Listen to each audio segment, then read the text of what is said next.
Selamun Aleyküm ve Rahmetullahi ve Berekatuhu. Səni xoş gördük Elçin qardaş, gəldiyin üçün çox sağ ol, minnətdaram. Bizim hər bir Azərbaycan övladımıza dəyər verirsən, onların zəhmətini gündəmdə saxlayırsan. Mirəli qardaşımız tutduq yol, çox çətin bir yol. Peşəkar yol. Mən ona bir dəfə sual etdim ki, və fikrini maraqlanmaq istəyirdim ki, sənin fikrin nədir?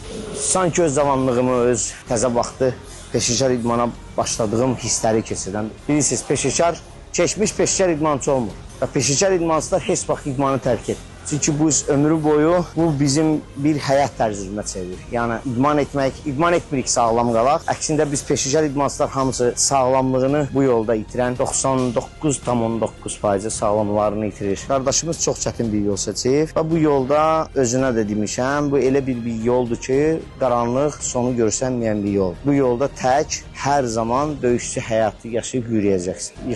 Yıxılmaq dövründə olacaq, qalxmaq dövründə olacaq. Yıxılıb orada qalıb yalnız zəiflər yıxılıb orada qalır, nit eləyir, yəni fəryad edir. Güclülər isə hər bir çətinliyə baxmayaraq yıxılır, qalxır, yıxılır, qalxır. Məhz güclülər onlardır. Və fikrində də, söhbətində də onu hiss etmişdim ki, həqiqətən mövqeyi çox ciddidir. Arzularını addım və addım irəliləyir. Mən də bir Azərbaycanlı övladı olaraq, bizim millətimizin bir gözəl balası olaraq, hər bir Azərbaycanlı, vicdanlı Azərbaycanlı əlindən gələni bu yolda kimliyindən asılı olmayaraq, bu həyatda, bu sağlam bir həyatda, mübarizəli bir həyatda kiminlə, əlindən nə gəlirsə yardım etməlidir. Və mən də hər dəfə onun kamplarında iştirak edirəm. Həm bundan böyük bir zövq alıram. Bizim Mirəli qardaşımıza faydalı olur. Və inanıram ki, tutduğu yolda çətinliklərə baxmayaraq, zülümə baxmayaraq, inşallah ki, bizim millətimizin gözəl balası, bizim qardaşımız istədiyi arzulara çatacaq, istədiyi hədəfləri əldə edəcək. Və biz də ona inşallah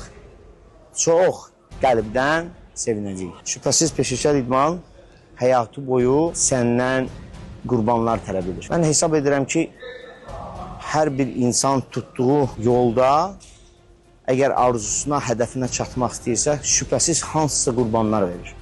Sadəcə bizim yolumuz, yəni 21-ci əsrin qladiatorları deyilir bunlara. Bunlar vuruşurlar yalnız ona görə ki, həyatda qalsınlar. Yəni həyatlarını abüspeyçilik eləsinlər. Yəni bu yoldadırlar. 21-ci əsrin qladiatorlarına uğurlar arzulayırlar. Amma biz də pis deyilik ya. Öpürəm hamımızı. Millətimin qadasını alaram. Mənim millətim mənim başımın tacıdır. Və